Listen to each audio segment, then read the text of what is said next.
This is salt affected soil. Nothing can be grown here. Water doesn't percolate.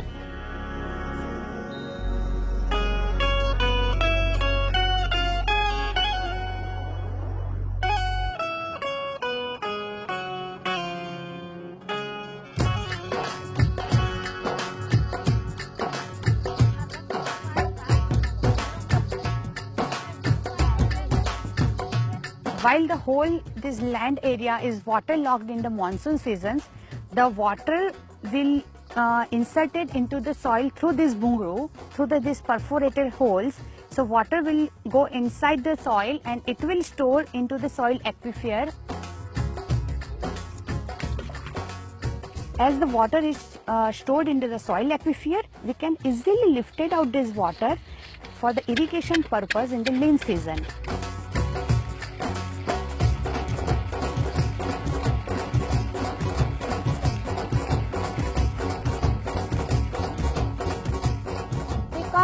પાકતું નહીં, બસ કાઠિયાવાડ મજૂરી કરવા જતા રહેતા.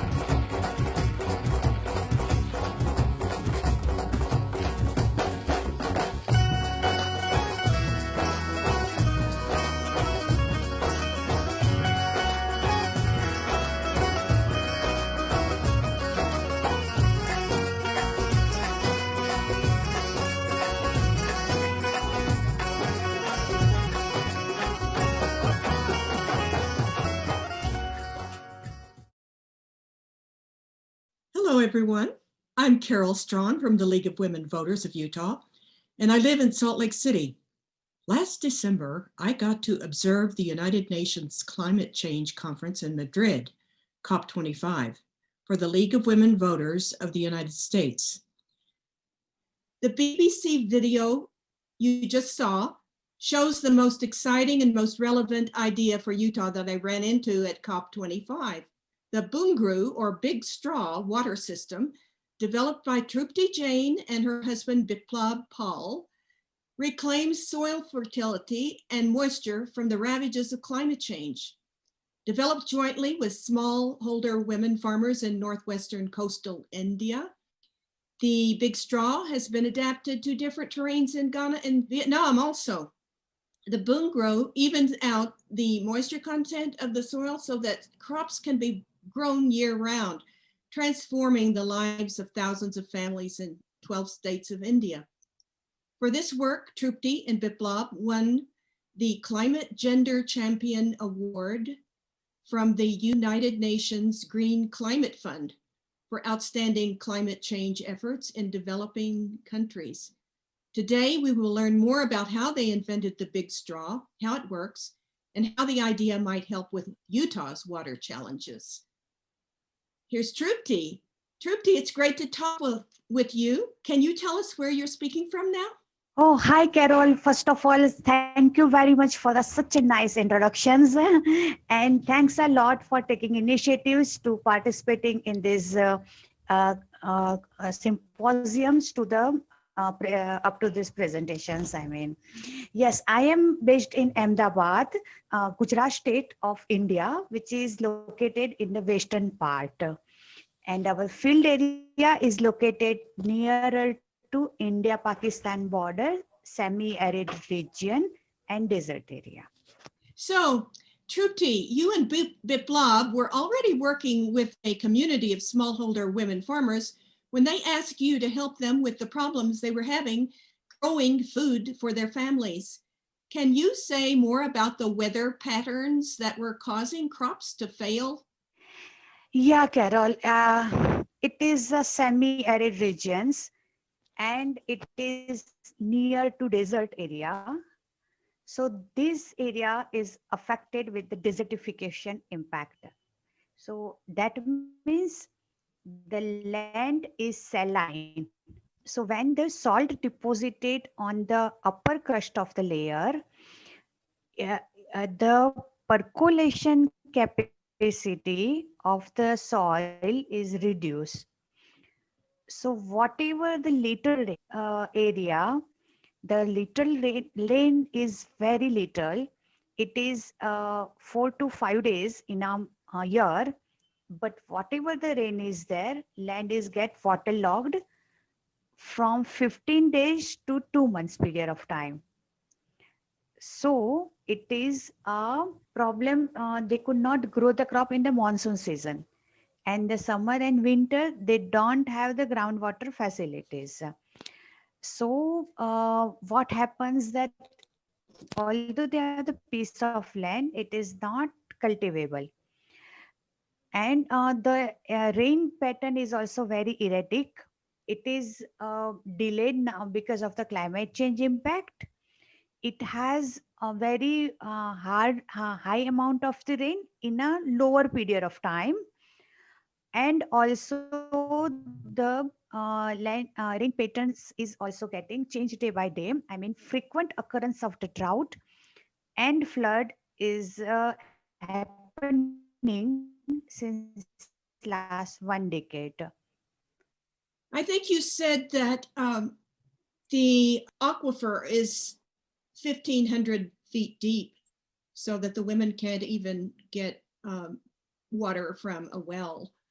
That's too deep to afford to dig for. And you said that the summer, how hot did you say it got in summer? Oh, that is, I completely forgot to tell you that I'm talking about just the monsoon season and water talking about. This summer is also equally bad over here because it is has the nearly 113-degree Fahrenheit. Its temperature reaches up to there. 113 So degrees Fahrenheit. yes, and so that makes their life more worse. And at that time, they don't have the water for drinking also. So the soil was too wet in the monsoon season, too dry in the summer and winter, and too salty to grow anything. So how does the Bungroo fix that? Yes, that's why this is the situations weather, climatic situation and soil situation of this area. That's why the community need our support to improve their livelihood standard. So we have Viplav, me, farmers, and many expert has involved 6 to 8 years to evolve this bhungru, means a big straw. A big straw. How does it works? It is, yes, a big straw. It is the cylindrical structures. So our local women call them is the bhungru in vernacular language, but its structure is like a very big straw. How does it works? It injects the excess farm water while in the monsoon, whatever the little rain is there, the land gets waterlogged. So first of all, what we are doing, we are collecting the excess farm water, inject it into the soil stratas and store it over there. So we collect the excess farm water into the hungry soil stratas so that land gets water free and farmer can grow the crop over here. From the same straw, the smaller straw, we are injecting into it and pumped out the water for the irrigation purpose in winter or summer season, mostly in winter season. So there is no crop. Now there are the farmers can take at least two crops, minimum two crops in a year. Carol. Wonderful. So I believe that the women farmers own the Bungroo as a group of 6 or 8. Can you say more about how you came up with that way of managing the device? Oh, that's the really very exciting and nice questions, and it's close to my heart. As I mentioned earlier, that because it took 6 to 8 years to evolve these innovations, for evolving these innovations. Right. So what happened in this 6 to 8 years period of time, that the women farmers has contributed in it lot. We all know that the women's are doing major agriculture activities since years. but that is the unpaid activities like household activities. So women knowledge in agriculture was never recognized. But while we are working for them to provide the solution for their problems, they involved a lot. And and we found that women has a tremendous knowledge not only about their soil status, about their water, about the weathering patterns of the since last few decades. I mean, and moreover that they have the patience. I mean, sometimes men say, "Forget it, we can't do it," The but women patience. say, "No." Yeah. Uh, so women. Uh, women are telling no, we are not giving it up, we will do some other way, we will find some other solutions for particular things, and so that contribution is lot. Now the thing is that when we develop this innovation, the nature has supported us. I mean, because the one unit is able to serve the 20 to 22 acres of the land. In this area, the smallholder farmers have 3 acres of the land, 2 acres of the land, maximum 3 acres of the land. So, to increase the cost effectiveness of this bungalow, it should work in a group. So, 5 to 7 persons group. Now we all know that to work in a group is very difficult for the men compared to women.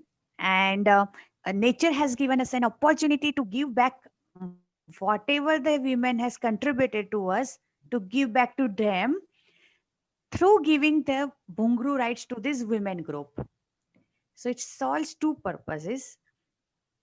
One is that the women are able to, I mean, very well managed the, I'm in a group and a one group, distribution of water, seed selections, labor setting, etc.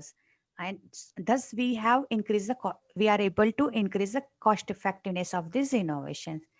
And second, that whatever the women had contributed in developing this technology, we are able to give them back.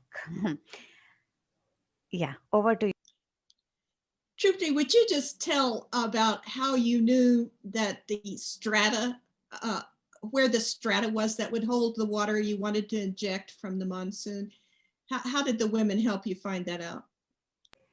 Oh, we did nothing. Women know.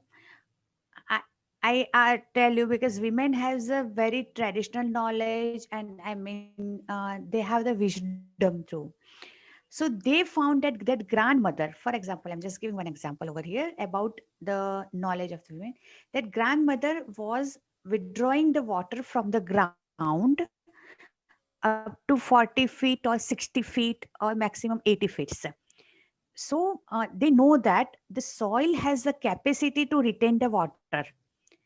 But we have just extracted the water more and more.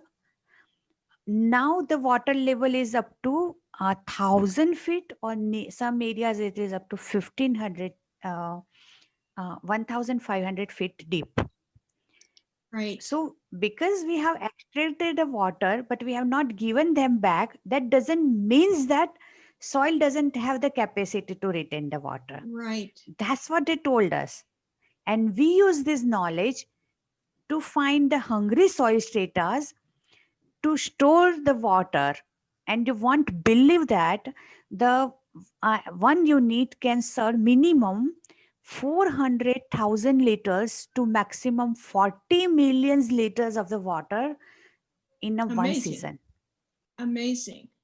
And that knowledge that the women had from that went back to generations for hundreds of years, they were able to tell you, and you were able to use that to make the Bungru work. So, Trupti, tell me more about how you and Biplab do the financing to be able to keep donating the Bungru technology to smallholder women farmers on a continuing basis. Okay, yeah. That is a very, very good question, because We are the social enterprise. Why we are social enterprise? Because we are investing our profit to support the smallholder farmers. So So let me we just, have, excuse me, let me just clarify. You, a social enterprise, you're allowed to make a profit legally, but you're also allowed to get grants. I'm coming to that point. So Okay, means we excuse me. have the hybrid financial models. Hybrid means we earn the revenue from the rich and middle level farmers and institutions and corporates and governments and earn the profit out of it.